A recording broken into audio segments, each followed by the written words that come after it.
In what's being called one of the largest anti-government protests since the start of the Israel-Hamas war,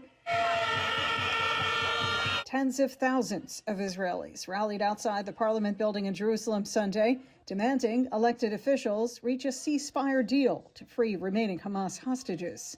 Just bring them back. While also calling for new elections to oust Prime Minister Benjamin Netanyahu. This is a government that has failed us repeatedly. In order to win, we need new leadership. A week-long ceasefire back in November of last year saw roughly half the more than 200 Hamas hostages return from Gaza. Indirect talks between Israel and Hamas resumed Sunday, but no major advancements were made. Anyone who says I'm not doing everything I can to bring back the hostages is wrong and is misleading.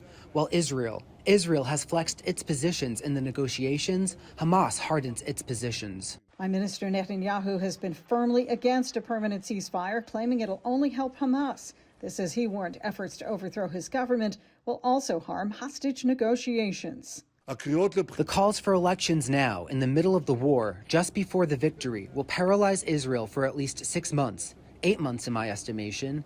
They will paralyze the negotiations for the release of our hostages. Netanyahu also doubling down on his vows for a ground invasion into the southern Gaza city of Rafah.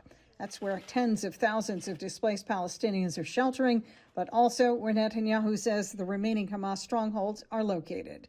Sue Guzman, Fox News.